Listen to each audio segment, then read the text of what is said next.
এই গল্পে আমরা দেখতে পাই যে বিশ্বে এমন একটি বিপজ্জনক ভাইরাস ছড়িয়ে পড়েছে যার কারণে মানুষ দ্রুত হিংস্র প্রাণীতে পরিণত হচ্ছে এবং ওয়ার্ল্ড হেলথ অর্গানাইজেশনও এই ভাইরাসের প্রতিষেধক টিকা খুঁজে বের করার চেষ্টা করছে, কিন্তু তারা কোনো প্রতিষেধক টিকা এখনো খুঁজে পায়নি। লোকেরা তাদের চোখের সামনে তাদের প্রিয়জনকে বিপজ্জনক প্রাণীতে পরিণত হতে দেখে, কিন্তু তারা কিছুই করতে পারে না। সুতরাং বেশি দেরি না করে গল্পটি শুরু করা যাক। গল্পের শুরুতে এমেল এবং তার বাবা ফ্রান্সিসকে দেখানো হয়, যারা হাসপাতালে যাওয়ার পথে একটি ট্রাফিকের মধ্যে আটকে গিয়েছিল। কিন্তু দুজনেই নিজেদের মধ্যে কিছু একটা নিয়ে তর্ক করে, যার কারণে এমেল রেগে যায় এবং গাড়ি থেকে নেমে যায়। তারপর ফ্রান্সিসও তাকে শান্ত করার জন্য তার পেছনে যায়, কিন্তু তখনই তাদের চোখ পড়ে সেখানে থামানো একটু অ্যাম্বুলেন্সের উপরে, যেটি খুব জোরে জোরে কাঁপছিল এবং কারোর একটা ভয়ানক চিৎকারেরও শব্দ হয় যা ভেতর থেকেই আসছিল। তাই ফ্রান্সিস সঙ্গে সঙ্গে এমেলকে নিয়ে একটি গাড়ির পেছনে লুকিয়ে যায়।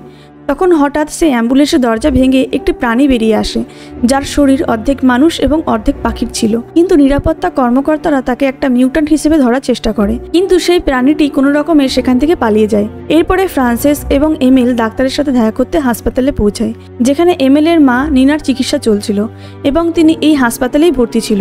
আসলে তিনিও একজন মিউট্যান্টে পরিণত হচ্ছিল এবং গত কয়েক বছর ধরে বিশ্বজুড়ে অনেক মানুষ ধীরে ধীরে মিউট্যান্ট হয়ে উঠছিল এবং এই মিউট্যান্টরাও কিছু সময় পরে খুব আক্রমণাত্মক হয়ে ওঠে। ডক্টর তাদের বলে যে নিনার চিকিৎসা এখনো চলছে, তার সম্পূর্ণ সুস্থ হওয়ার আশা খুবই কম এবং এটাও সম্ভব যে সে হয়তো আর কখনোই সুস্থ হতে পারবে না। আর এখন সরকারও এই রোগের জন্য অনেক চেষ্টা করছে, কিন্তু একসময় পর এই রোগের কারণে যখন মানুষ আক্রমণাত্মক হয়ে উঠতে শুরু করে, তখন সরকার তাদের আলাদা জায়গায় রাখা শুরু করছে, যাতে তাদের নিরাময়ের জন্য একটি কার্যকর ওষুধ তৈরি করা যায়। তাই আপনি যদি এই শহরে কোথাও শিফট হন, তবে এটি আপনার জন্য খুব ভালো হবে। এখন বেশিরভাগ মানুষ মিউট্যান্টের থেকে দূরে থাকতে পছন্দ করে, যার মধ্যে একটি ছিল এমেল। কিন্তু ফ্রান্সিস তাকে বোঝায় যে তার মা এখনও তার পরিবারের একটি অংশ। এরপরে সে তার মায়ের সাথে দেখা করতে যায় এবং এখানে আমরা দেখতে পাই যে তার মা অনেক বদলে গেছে এবং তার মুখে অনেক বড় বড় লোম গজিয়েছে। এরপরে আমরা দেখি যে তারা বাবা এবং ছেলে দুজনেই এই শহরে একটি নতুন বাড়িতে চলে আসে এবং এমেলও এখানে একটি নতুন স্কুলে ভর্তি হয়। এখন স্কুলে এমেলের প্রথম দিন, তাই শিক্ষক সকল ছাত্রদের সাথে এমেলকে পরিচয় করিয়ে দেয়। এখানে ন্যান্সি নামে একজন মেয়ে তার পিতামাতার সম্পর্কে জিজ্ঞাসা করে, যার উত্তরে সে জানায় যে তার বাবা একজন সেফ এবং তার মা মারা গেছেন।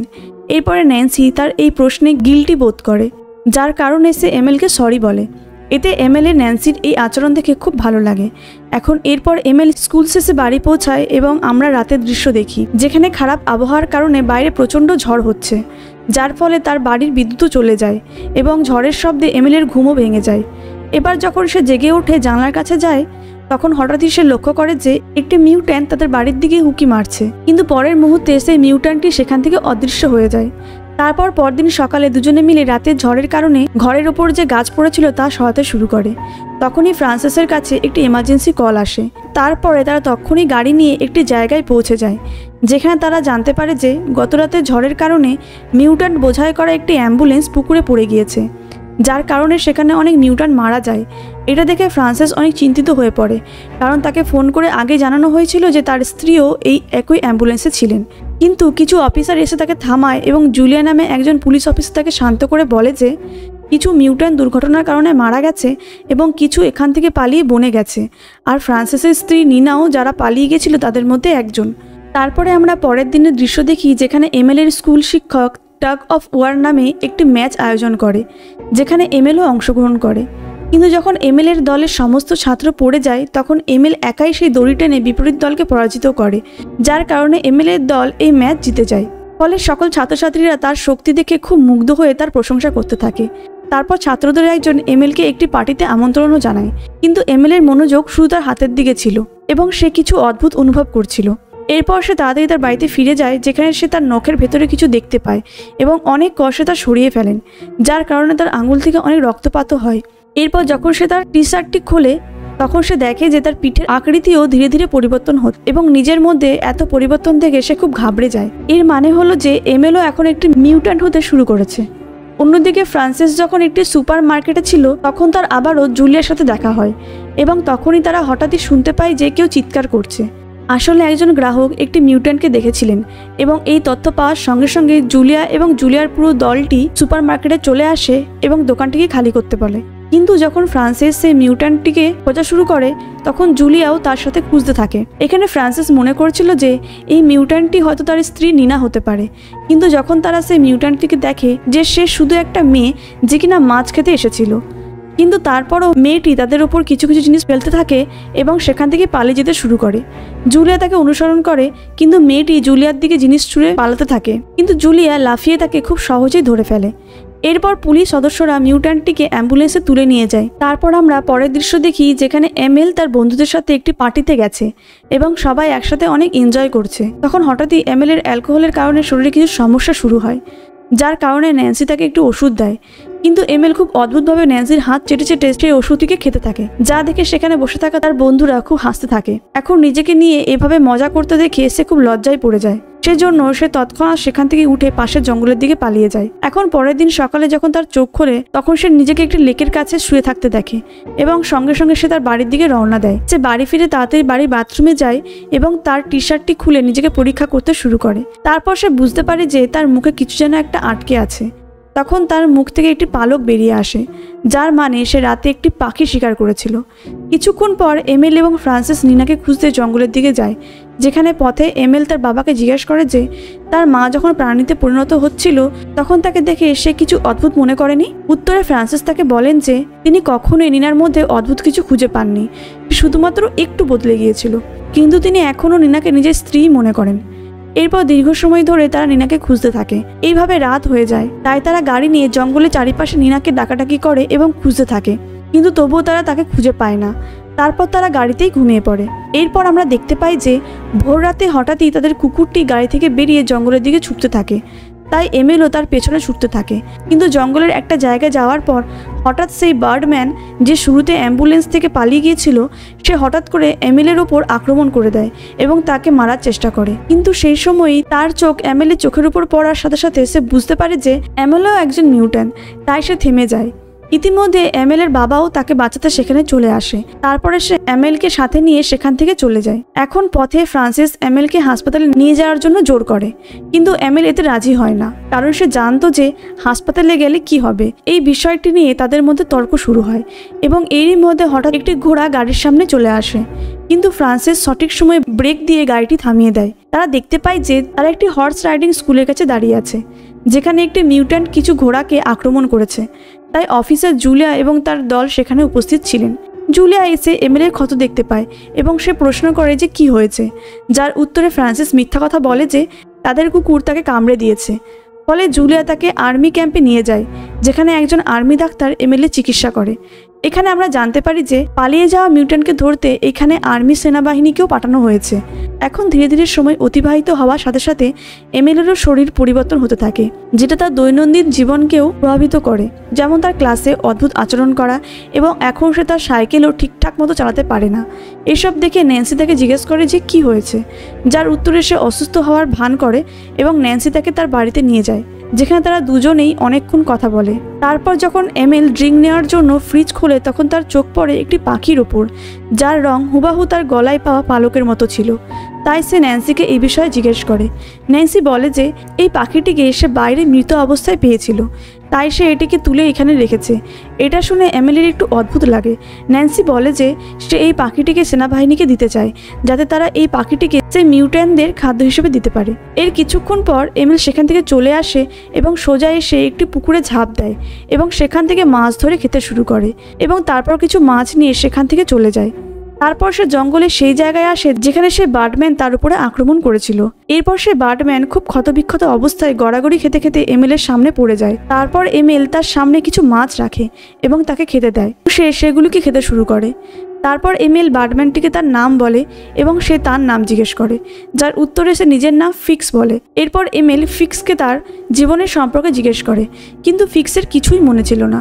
এদিকে এখানে আরেকটি ছোট মিউট্যান্ট, যে কিনা আসলে একটি ছোট্ট বাচ্চা মেয়ে ছিল, সেও এসে একটি মাছ তুলে গাছে উঠতে শুরু করে, যা দেখে এমএল থেকে জিজ্ঞেস করে যে এটা কি তোমার মেয়ে, যার উত্তরে ফিক্স বলে না, সে শুধুমাত্র আমাকে অনুসরণ করছে, কারণ সে এখনও তার বাড়ি খুঁজে পায়নি। এরপরে ফিক্স বলে যে সে পাখির মতো উড়তে পারে না, তাই তার বাড়িও নেই।